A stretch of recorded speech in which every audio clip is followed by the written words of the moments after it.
Hey everyone, welcome to Miss May Bow Studio.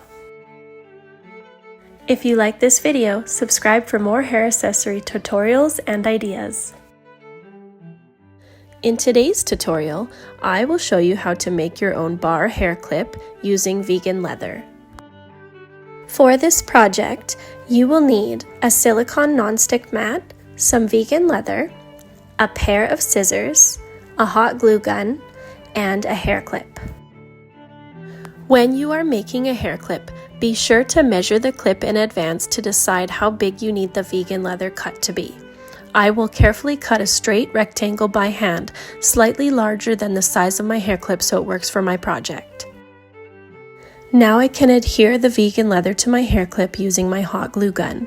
Put down either a non-stick glue gun pad or paper towel. For this type of material, it's best to use Gorilla Glue. For best results, heat to 200 degrees Celsius. Prep your hair clip by giving it a line of glue. Now you can place the vegan leather in position for adhering by centering the rectangle on top of the clip. Apply pressure to set the glue and secure the hold. And just like that, this hair clip is done and ready to go. Thanks for watching. I hope this video is the inspiration you needed to get started. If you like this video, don't forget to subscribe for more hair accessory tutorials and ideas.